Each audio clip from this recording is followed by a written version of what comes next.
Praise the lord. Good morning. ఈరోజు కొరకు దేవుని వాక్యాన్ని మనము 2వ కొరింథీయులకు రాసిన పత్రిక 12వ అధ్యాయం నుంచి 9వ వచనాన్ని చదువుకుందాం. అందుకు నా కృప నీకు చాలును, బలహీనత యందు నా శక్తి పరిపూర్ణమవుచున్నదని ఆయన నాతో చెప్పాను. పౌలు కొరింథీయులకు ఈ పత్రికను రాస్తూ ఉన్నారు.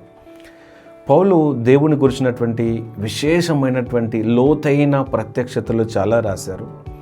ఇప్పుడు ఈ సందర్భానికి వచ్చినప్పుడు పౌలు తన వ్యక్తిగతమైన అనుభవాన్ని రాస్తూ ఉన్నారు. ఈ పౌలు ఏం చెప్తున్నాడంటే, నా కృప నీకు చాలును, నీ బలహీనత యందు నా శక్తి పరిపూర్ణమవుతున్నది అని దేవుడు పౌలుకు చెప్పాడంట. ఇలాంటి అనుభవాన్ని మనం చాలాసార్లు కలిగి ఉంటాం. ఎప్పుడైతే మనం బలహీనతలు ఉంటామో అక్కడ దేవుడు కృప చూపుతాడు. మన బలహీనమైన ప్రతి పరిస్థితిలో, అది ఏదైనా, అందులో దేవుని కృప కావాలి మనకి. దాన్ని జయించడానికి, అందులోంచి బయటికి రావడానికి దేవుడు కృప చూపేవాడు. అయితే ఇక్కడ పౌలు రాస్తున్నటువంటి మాట ఏంటంటే, నేను ఒక బలహీనతను కలిగి ఉన్నాను. పౌలుకు కలిగిన బలహీనత ఏంటి? గొప్ప ప్రత్యక్షత కలిగిన వాడు. తనతో పాటు ఒక టీం ఉంది పనిచేయడానికి. తను వెళ్ళిన చోట దేవుడు గొప్ప కార్యాలు చేశారు, స్వస్థతలు జరిగాయి. గొప్ప మంచి టీచర్, మంచి జ్ఞానం కలిగిన వ్యక్తి, ధర్మశాస్త్రం జరిగిన వ్యక్తి. ఇన్ని రకాలుగా గొప్పగా వాడబడుతున్నటువంటి ఈ గొప్ప దైవజన జీవితంలో కూడా ఒక బలహీనత ఉన్నది. ఆ బలహీనత ఏంటంటే 7-8 వచనాల్లో పౌలు రాశాడు, ఒక ముళ్ళు నా శరీరంలో ఉన్నది. ఈ ముళ్ళు తొలగించబడడానికి నేను 3 సార్లు ప్రార్థన చేశాను. దేవుడు దాన్ని తొలగించలేదు. తొలగించకపోగా దేవుడు ఏం మాట్లాడారంటే, నా కృప నీకు చాలును అని.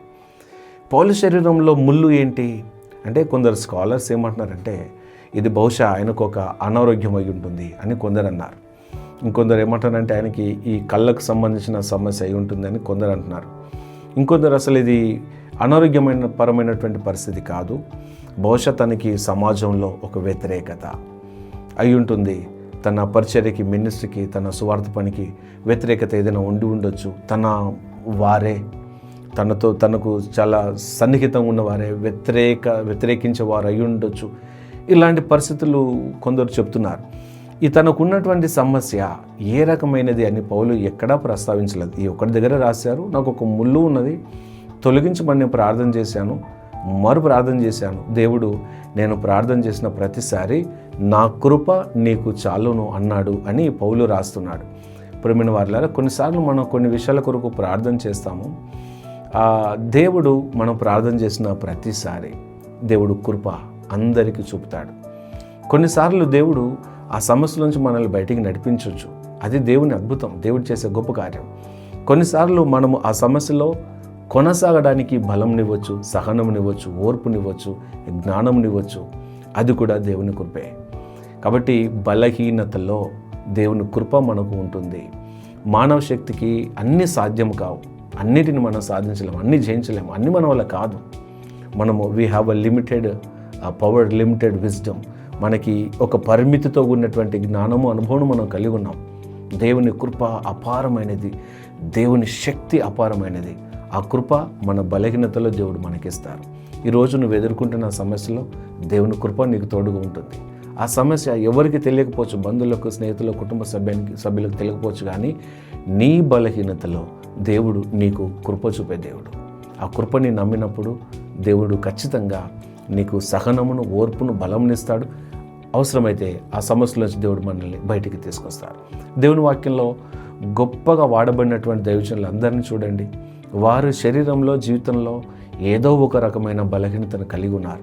మనం మోషేను గమనించినప్పుడు, మోషే నత్తివాడు, సరిగా మాట్లాడలేడు ఆయన, అదొక బలహీనత. కానీ దేవుడు ఆయనని గొప్ప నాయకునిగా నిలబెట్టి ఇశ్రాయేల్ ప్రజలకి ఆ విడుదల మోషే ద్వారా దేవుడు కలిగించాడు. అలాగే గిద్యోను జీవితాన్ని గమనిస్తే, గిద్యోను పిరికివాడు, ఒక చెట్టు కింద దాక్కుని ఉన్నటువంటి ఒక వ్యక్తి. అతన్ని దేవుడు బయటికి తీసుకొచ్చి ఇశ్రాయేల్ ప్రజలు విడుదల పొందడానికి గిద్యోను దేవుడు గొప్పగా వాడుకున్నాడు. దావీదు వయసులో చిన్నవాడు, జ్ఞానం లేనివాడు, అడవిలో చిన్న మందకి కాపరిగా ఉన్నటువంటి ఒక బలహీనమైనటువంటి దావీదు. అతన్ని దేవుడు తీసుకొచ్చి దేవుడు సింహాసనం ఇచ్చాడు, రాజుగా ఆయనని దేవుడు చేశాడు. పేతురు జీవితాన్ని గమనిస్తే, కొత్త నిబంధనలో సంఘానికి బిషప్ ఆయన. ఈ వాజ్ ఫౌండర్, మొదటి ప్రసంగికుడు కొత్త నిబంధనలో పేతురు. ఈ పేతురు విషయాన్ని గమనిస్తే ఇతను కూడా అన్స్టేబుల్గా ఉండేవాడు, స్థిరమైన విశ్వాసం లేదు ఆయనకి. క్రీస్తును నాకు తెలియదని బొంకాడు. తర్వాత యేసుక్రీస్తు పునరుద్ధానమైన తర్వాత మళ్ళీ చేపలు పడ్డానికి వెళ్ళిపోయాడు. స్థిరమైన విశ్వాసము పేతురులో లేదు. అయినప్పటికీ పేతురు ఇవన్నీ బలహీనతలు, ఒక్కొక్కరు ఒక్కొక్క రకమైన బలహీనతను కలిగి ఉన్నారు. బలహీనతలో దేవుడు వారిని వదిలిపెట్టలేదు, నిర్లక్ష్యం చేయలేదు, దూరం చేయలేదు. ప్రతి బలహీనతలో దేవుడు కృప చూపారు. ఈరోజు నీ బలహీనత ఏదైనా, నువ్వు ఎదుర్కొంటున్న ఛాలెంజ్, సమస్య, ఇబ్బంది ఏదైనా, అందులో దేవుడు కృప చూపుతాడు. దేవుడు నిన్ను బలపరుస్తాడు. నీ బలహీనత యందే దేవుని శక్తి పరిపూర్ణమవుతుంది. దేవుని శక్తి ప్రదర్శించబడ్డానికే బహుశా ఈ బలహీనతను దేవుడు అనుమతించాడేమో. కాబట్టి దేవుని కృప మనందరికీ తోడుగా ఉంది. God's grace is upon you today. ఈరోజు దేవుని కృప మన పైన ఉన్నది. నీ బలహీనతలో నిన్ను నిలబెట్టడానికి, నువ్వు జయం పొందడానికి దేవుడు నీకు కృపను అనుగ్రహించును గాక. ఆమేన్. ప్రార్థన చేద్దాం. ఫాదర్, యేసయ్య నీ నామాన్ని స్తుతిస్తున్నాం ప్రభువా. తండ్రి, మా బలహీనతల్లో నీ కృప చాలు. మా శక్తి, మా జ్ఞానము, మా అనుభవము ఏది సరిపోదు ప్రభువా. మా ప్రతి పరిస్థితుల్లో, ప్రతి ఇబ్బందులో, ప్రతి శోధనలో యేసయ్య మీ కృప మాకు కావాలి. నీ కృపను మా అందరిపైన ఉంచండి, దీవించండి. యేసుక్రీస్తు పరిశుద్ధమైన నామములో ప్రార్థిస్తున్నాం మా పరమ తండ్రి. ఆమేన్. ఆమేన్. Have a blessed day. God bless you. Praise the Lord. Life Word Church ప్రతి ఆదివారం ఉదయం 9 గంటలకు 5th ఫ్లోర్ విజేత సూపర్ మార్కెట్ పైన, బీరంగూడ కమాన్ పక్కన, బీరంగూడ, హైదరాబాద్. ప్రతి ఆరాధనలో బలమైన దేవుని సన్నిధి, విశ్వాసంలో వర్ధిల్లటానికి లోతైన వాక్యము, ప్రార్థన జీవితంలో ఆశీర్వాదము. ఇది పరిశుద్ధాత్మ నడిపింపులో కొనసాగుతున్న సంఘము, ఆత్మీయ కుటుంబము. బలమైన దేవుని సన్నిధి అనుభవించటానికి, దేవుని దీవెన పొందుకోవటానికి మీకు ప్రేమపూర్వకమైన ఆహ్వానం. రండి, మాతో కలిసి దేవుని ఆరాధించండి. ప్రతిరోజు మీరు వింటున్న ఈ దేవ సందేశం మరియు దేవుని సేవకులు చేసిన ప్రార్థన మీకు దీవెనకరంగా ఉందని నమ్ముతున్నాం.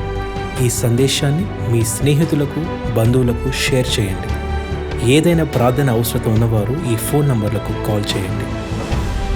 స్తుతి ఆరాధన, కొత్త పాటలు మరియు దైవ సందేశాల కొరకు Raj Kumar Jerami #life Word church అనే మా యూట్యూబ్ ఛానల్ని సబ్స్క్రైబ్ చేసుకోండి. దేవుడు మిమ్మల్ని దీవించుగాక.